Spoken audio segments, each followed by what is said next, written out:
KTR ED ముందు విచారణకు హాజరయ్యారు. గతంలో ఏసీబీ విచారణకు తప్పనిసరిగా తన న్యాయవాది ఉంటేనే లోపలికి వెళ్తానంటూ మాత్రం కోర్టు దృష్టికి తీసుకెళ్లడం జరిగింది. ఈరోజు ఈడీకి ఒక్కడు మాత్రమే హాజరయ్యాడా లేదా వెంట ఎవరైనా అడ్వకేట్ వెళ్ళారా? మనతో లక్ష్మణ్ ఉన్నారు.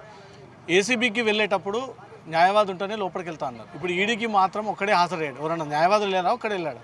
అంటే ఇక్కడ పర్మిషన్ తన పర్సనల్ ఇంట్రెస్ట్ అది. కేటీఆర్ గారు అడ్వకేట్ అవసరమా లేదని తన నిజంగా అవసరం ఉంటే లోపల ఈడీ అధికారులకు చెప్తే అడ్వకేట్ని అంటే ప్రొవైడ్ చేసే రైట్ ఈడీ అధికారులకు ఉంటుంది, ఇన్వెస్టిగేషన్ అధికారం ఉంటుంది. కేటీఆర్ గారికి కూడా సెక్షన్ 38 క్లియర్గా కల్పిస్తుంది, ఫండమెంటల్ రైట్ కూడా. కాబట్టి ఏమైనా లోపల తనకు లీగల్గా ఏమైనా డౌట్స్ ఉంటే మాత్రం మమ్మల్ని పిలవచ్చు, ఏమైనా లీగల్ క్లారిఫికేషన్ మాత్రం మేము ఇస్తాం. అందుకే మేము ఇక్కడ ఉండడం జరిగింది. పీసీ యాక్ట్ అనేది నేరం రుజువైన తర్వాత పెడతారా, ఆరోపణలు వచ్చినప్పుడు పెడతారా? నిజంగా ఆరోపణలు వస్తే ఈడీ మన కరప్షన్ యాక్ట్లో కాదండి, ఎందులో కూడా ఆరోపణలు వచ్చిన వ్యక్తిని అరెస్ట్ చేసే రైట్ ఏ ఇన్వెస్టిగేషన్ అధికారికి లేదు. అది ఈడీ కావచ్చు, ఏసీబీ కావచ్చు, కన్సర్న్ పోలీస్ డిపార్ట్మెంట్లే కావచ్చు. నిజంగా కంప్లైంట్ ఇచ్చిన తర్వాత ఇప్పుడు ఇన్వెస్టిగేషన్కి మాత్రమే, అంటే ఈడీ ఇచ్చిన నోటీస్ని బేస్ చేసుకొని కేటీఆర్ ఇన్వెస్టిగేషన్ మాత్రమే అటెండ్ కావడం జరిగింది. Basing on the investigation, basing on the వాళ్ళు వేసినటువంటి క్వశ్చన్స్ ఏవైతే ఉన్నాయో దానికి ఇచ్చిన ఆన్సర్లను బట్టి ఇంకా చాలామందిని ఇందులో ఎంక్వైరీ చేయాల్సింది, చాలామందికి నోటీసులు ఇవ్వాల్సింది, చాలామందిని విట్నెస్లుగా చేర్చాల్సిన అవసరం ఉంది, చాలామందిని అక్యూజ్డ్గా కూడా చేర్చాల్సిన అవసరం ఉంది. అంటే ఎవరు ముద్దాయి అనేది ఇప్పటివరకు ఇంకా డిక్లేర్ కాలేదు. కేవలం కంప్లైంట్ మాత్రమే ఇవ్వడం జరిగింది. కంప్లైంట్ అనేది పూర్తిగా ఇప్పుడు ఇన్వెస్టిగేషన్ దశలో ఉంది. కాబట్టి ఈ టైంలో అంటే బేసింగ్ ఆన్ ద ఇన్వెస్టిగేషన్ అనేది ఇప్పుడు సుప్రీంకోర్టు కూడా క్లియర్ చెప్పింది, హైకోర్టు కూడా క్లియర్ చెప్పింది. ఇన్వెస్టిగేషన్ అనేది జరగలేదు కాబట్టి హైకోర్టు డిస్మిస్ చేయడం జరిగింది. నిజంగా ఇన్వెస్టిగేషన్ జరగనప్పుడు అరెస్ట్ చేసే రైట్ ఏ ఇన్వెస్టిగేషన్ అధికారికి ఉండదు, ఏసీబీకి ఉండదు, ఈడీకి ఉండదు. కాబట్టి ఇన్వెస్టిగేషన్లో డాక్యుమెంటరీ ఎవిడెన్స్ రివీల్ అయిన తర్వాత డాక్యుమెంట్స్ ఎవిడెన్స్ కేటీఆర్ గారు మిస్చెక్ చేసిరు, కరప్షన్ చేసిరు అని ఆధారాలు ఉంటే తప్ప ఈడీ అధికారి కావచ్చు, ఏసీబీ అధికారులకు కావచ్చు అరెస్ట్ చేసే రైట్ లేదు. ఇక్కడ ఏసీబీ కేసు నమోదు చేసిన కేటీఆర్ ఒకరైతే మరో ఇద్దరు నిందితులు ఉన్నారు. ఆ ఇద్దరిని ఆల్రెడీ ఏసీబీ ఈడీ విచారించింది. మాకు కేటీఆర్ చెప్తేనే చేశామో తప్ప మాకు స్పెషల్ ఇంట్రెస్ట్ లేదు అని చెప్తా ఉన్నారు. అన్ని వైపుల నుంచి కూడా ఈ వ్యవహారాన్ని కేటీఆర్ మీదనే దోసేస్తారు.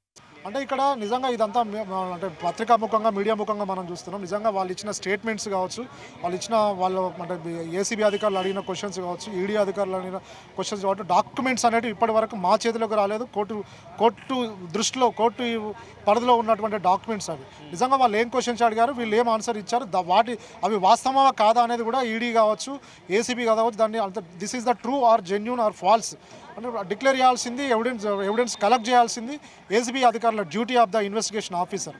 స్టేట్మెంట్ ఇచ్చినంత మాత్రాన, క్వశ్చన్ అడిగినంత మాత్రాన అరెస్ట్ చేసే రైట్ మాత్రం ఏసీబీకి లేదు, ఈడీకి లేదు. ఇక్కడ హైకోర్టుని అప్రోచ్ అయ్యారు, మళ్ళీ సుప్రీంకోర్టుని అప్రోచ్ అయ్యారు. రెండు చోట్ల మీకు చుక్కెదురైంది. ఎక్కడ కూడా మీ పిటిషన్ని స్వీకరించి విచారణ జరిపి కేటీఆర్ని అరెస్ట్ చేయకూడదు అని ఆర్డర్స్ ఇవ్వలేకపోయింది కోర్టు. మంచి క్వశ్చన్ రవితేజ. చుక్కెదురు అనేది this is a wrong way నిజంగా. ఎందుకంటే హైకోర్టు క్లియర్గా, హైకోర్టు ఆర్డర్ మనం చూసినట్టయితే దాదాపు పబ్లిక్ డొమైన్లో కూడా ఉంది. హైకోర్టు ఆర్డర్లో క్లియర్గా జడ్జి గారు కె లక్ష్మణ్ గారు క్లియర్గా చెప్పడం జరిగింది. ఇన్వెస్టిగేషన్ అంటే మీరు ఎఫ్ఐఆర్ అయిన 3 రోజులకే మీరు ఇక్కడికి వచ్చారు కాబట్టి ఇన్వెస్టిగేషన్ అనేది జరగలేదు.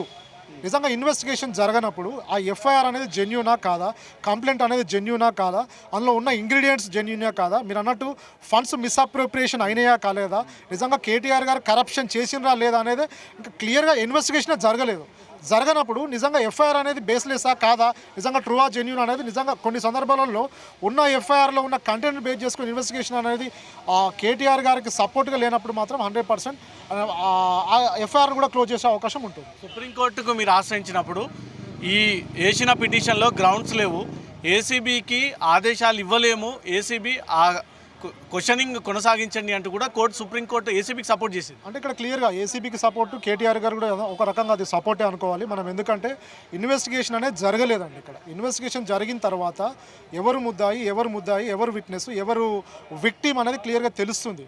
సుప్రీంకోర్టు చెప్పింది అదే, హైకోర్టు చెప్పింది అదే. ఇన్వెస్టిగేషన్ అనేది ఇంకా పూర్తి కాలేదు, స్టార్టే చేయలేదు. ఇప్పుడు ఈడీ అధికారుల దగ్గరికి ఇన్వెస్టిగేషన్ సపోర్ట్ చేయడానికి మాత్రమే కేటీఆర్ గారు హాజరు కావడం జరిగింది. అదేవిధంగా ఏసీబీ కూడా తన అపియర్ కావడం జరిగింది. కేవలం ఇన్వెస్టిగేషన్ ప్రాసెస్లో ఉన్న ఎఫ్ఐఆర్ కాబట్టి మేము ఈ కేసుని మన వేసిన పిటిషన్ డిస్మిస్ చేస్తాం, హైకోర్టు క్లియర్గా చెప్పడం జరిగింది. సుప్రీంకోర్టులో మీరు అన్నట్టు మేము ఆ పిటిషన్ నాటిఫై విత్డ్రా చేసుకోవడం జరిగింది తప్ప కేసు మాకు ఎగనెస్ట్గా ఎలాంటి హైకోర్టు కావచ్చు, సుప్రీంకోర్టు కావచ్చు కేటీఆర్ గారికి ఎగనెస్ట్గా ఆర్డర్ ఇచ్చిన సింగిల్ వర్డ్ లేదండి. ఇక్కడ ఈ పరిస్థితుల్లో ఏసీబీ కానీ ఈడీ కానీ కేటీఆర్ని అరెస్ట్ చేయొచ్చా? ఇప్పుడున్న పరిస్థితుల్లో కేటీఆర్ గారిని అరెస్ట్ చేయలేరండి. ఎందుకంటే ఇప్పుడు ఇన్వెస్టిగేషన్ దశలో ఉన్న కేసులో అరెస్ట్ చేసే రైట్ ఈడీ అధికారి కావచ్చు, ఏసీబీ అధికారి కావచ్చు లేదు. అంటే ఇన్వెస్టిగేషన్ చేసిన తర్వాత డాక్యుమెంటరీ ఎవిడెన్స్ని బేస్ చేసుకొని మాత్రమే అరెస్ట్ చేసే రైట్ కన్సెంట్ ఈడీ కావచ్చు, ఏసీబీ కావచ్చు, పోలీస్ డిపార్ట్మెంట్ ఉంటుంది. కానీ ఇక్కడ ఇన్వెస్టిగేషన్ దశలో ఉన్నప్పుడు అరెస్ట్ చేస్తే మాత్రం that is a illegal arrest అనేది కూడా మేము కోర్టులో ఆర్గ్యూ చేసే అవకాశం ఉంటుంది. Thank you. రైట్, ఈ కేసుకు సంబంధించి ఏసీబీ ఈడీ ఈ క్షణంలో అరెస్ట్ చేసేటువంటి అవకాశం లేదు. ప్రస్తుతం ఇన్వెస్టిగేషన్ నడుస్తుంది. కేవలం విచారణలో భాగంగా మాత్రమే కేటీఆర్ని అటు ఈసీబీ ఈరోజు ఈడీ పిలిచింది.